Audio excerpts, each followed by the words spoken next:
샬롬, 2025년도 이제 10여일 남았는데요.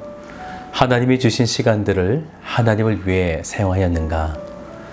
사도행전의 말씀을 묵상하며 우리의 모습을 다시 돌아보았으면 좋겠습니다. 오늘 말씀은 사도행전 9장 말씀 되겠습니다. 제9장. 사울이 주의 제자들에 대하여 여전히 위협과 살기가 등등하여 대제사장에게 가서 다메섹 여러 회당에 가져갈 공문을 청하니, 이는 만일 그 도를 따르는 사람을 만나면 남녀를 막론하고 결박하여 예루살렘으로 잡아오려 함이라. 사울이 길을 가다가 다메섹에 가까이 이르더니 호련히 하늘로부터 빛이 그를 둘러 비추는지라. 땅에 엎드러져 들음에 소리가 있어 이르시되, 사울아, 사울아, 네가 어찌하여 나를 박해하느냐? 주여, 누구시니까? 나는 네가 박해하는 예수라. 너는 일어나 시내로 들어가라. 네가 행할 것을 네게 이룰 자가 있느니라.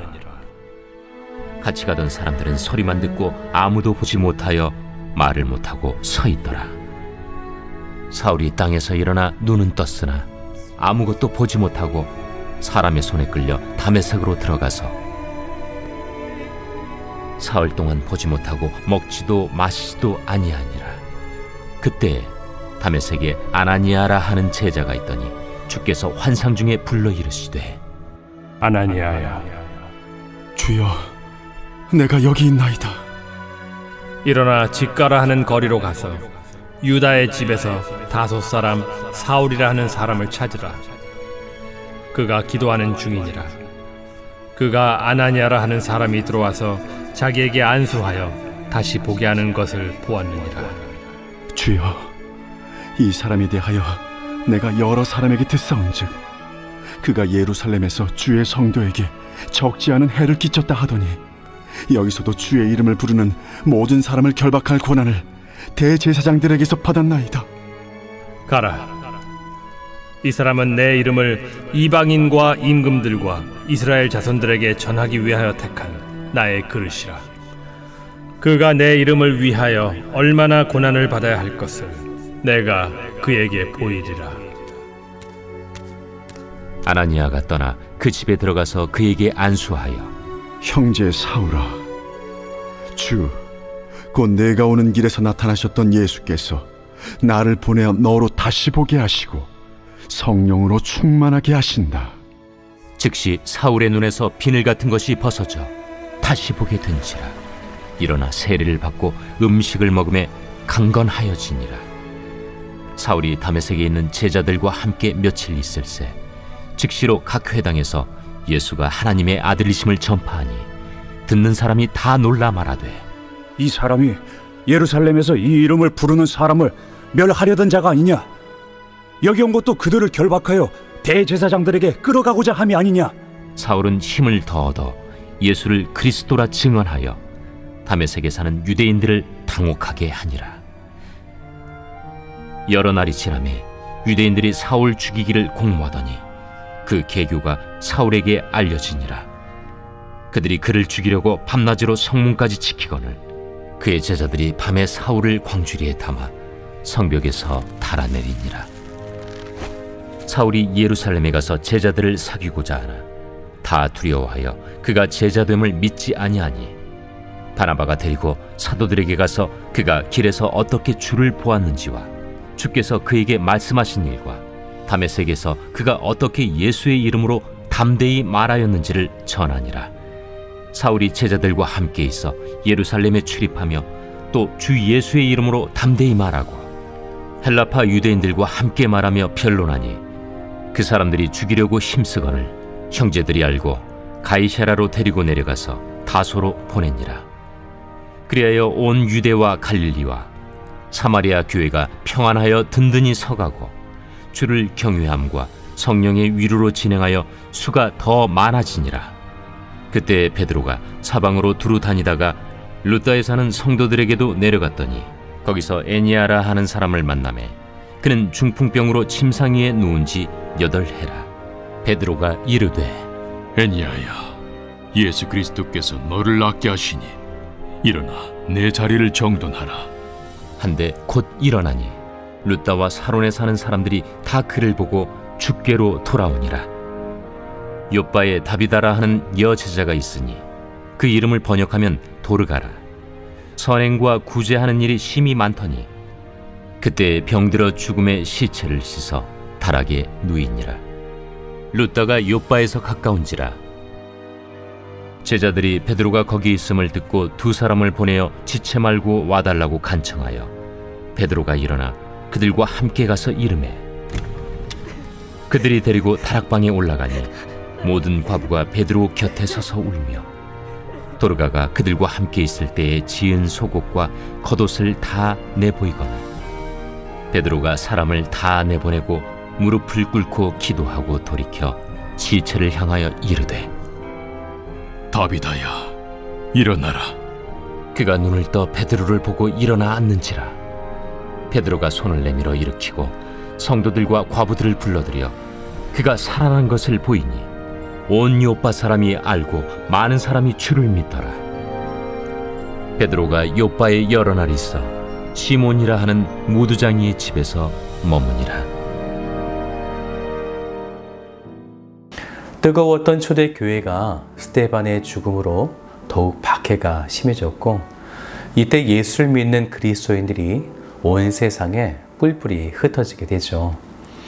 물론 이 또한 온 세상을 향한 하나님의 섭리의 복음 전파이지만 당장 눈앞에 닥친 현실은 살기와 위협이 가득했다는 것입니다.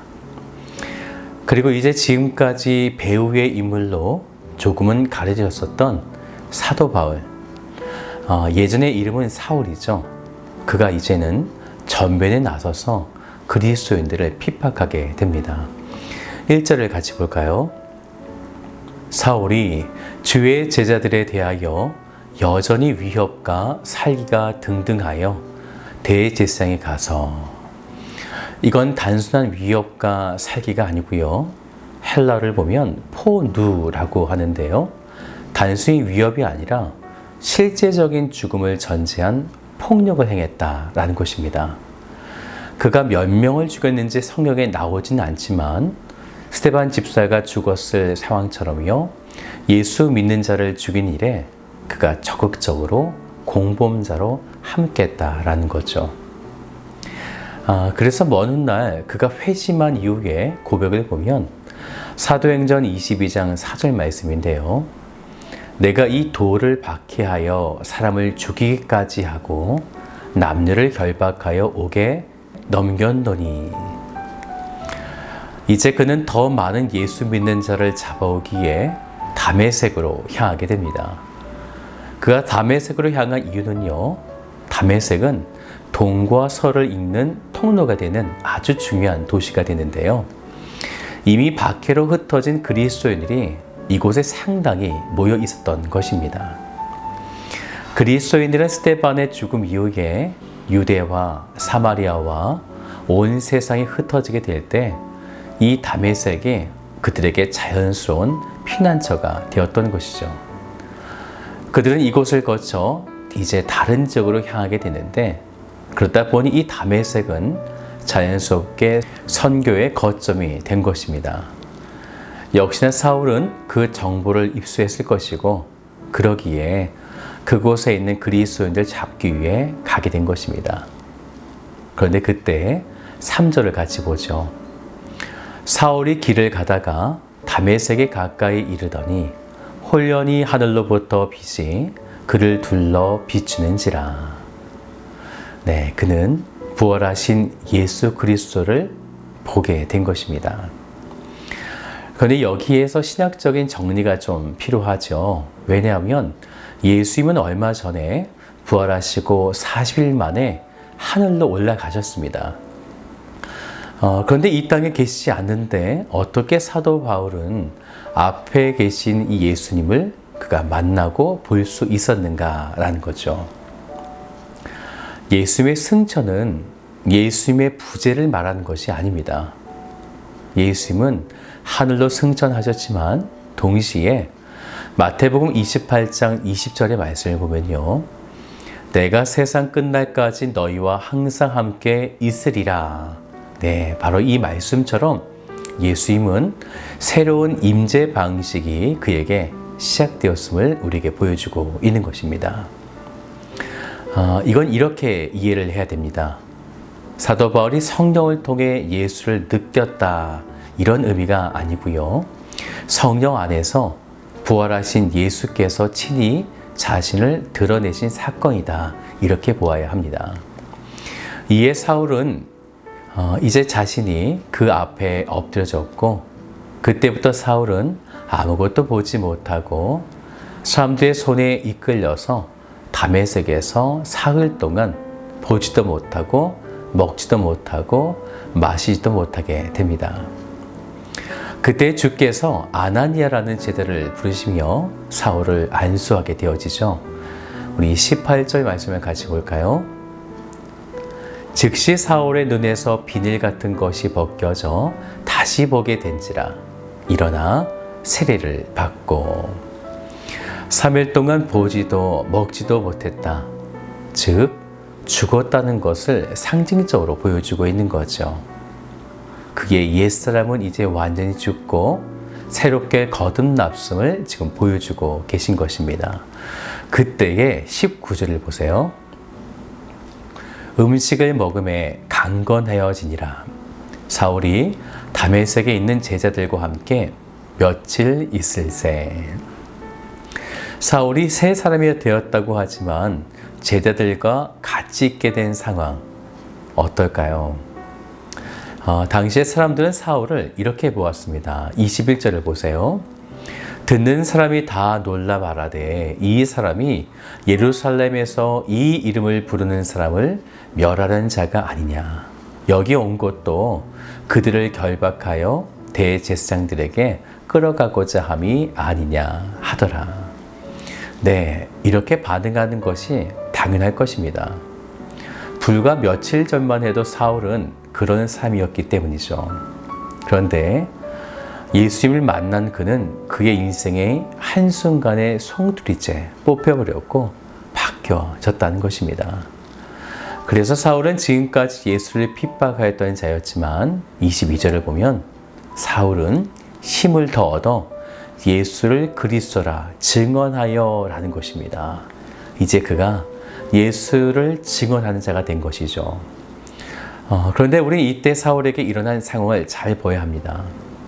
마귀의 편에 서 있었을 때에는 예수 믿는 자를 죽이는 자였지만 오히려 예수를 증거하는 자가 되자 또 다른 누군가가 예수를 믿고 전하는 사울을 죽이려 했다는 거죠. 그래서 유대인들이 공모를 하게 됩니다. 24절을 보세요. 그 계교가 사울에게 알려지니라.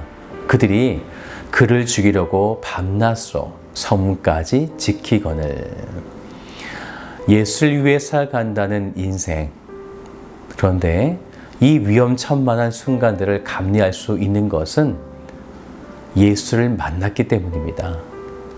예수가 나에게 누구이신지, 그리고 우리가 예수를 통해 무엇을 누리게 된 삶인지 우리가 그 사실을 알면 우리는 어느 순간에 또한 누군가를 통해서도 두려워하지 않게 되는 것이죠.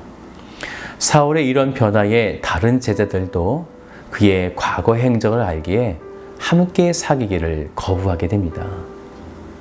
그리고 그가 속해 있는 헬라파 유대인들 사이에서도요, 그를 인정하지 않고 29절을 보세요. 헬라파 유대인들과 함께 말하며 변론하니 그 사람들이 죽이려고 힘쓰거늘. 그럼에도 놀라운 것은 교회는 평안하여 든든히 서가고 주를 경외함과 성령의 위로로 예수 믿는 자의 수가 점점 더 많아지게 되었다는 것입니다. 예수의 사도인 베드로는 베드로대로 사방으로 두루 다니다가 또한 그곳에서 죽었던 다비다를 살리며 더욱 예수 믿는 자를 많아지게 했고요. 사울은 사울대로 회심 이후에 복음을 증거하고 사랑하는 여러분, 복음은 이렇게 하면 되겠다가 아니라 주어진 복음에 순종할 때 역사가 일어납니다. 과연 우리들은 예수의 복음 앞에 순종하는가? 정말 내 삶에 복음의 역사가 일어나고 있는가? 오늘 하루 예수님의 복음 앞에 다시 서셔서 사울처럼 새 사람의 변화에 은혜를 경험하시는 복된 성도들 되시기를 주님의 이름으로 축복합니다.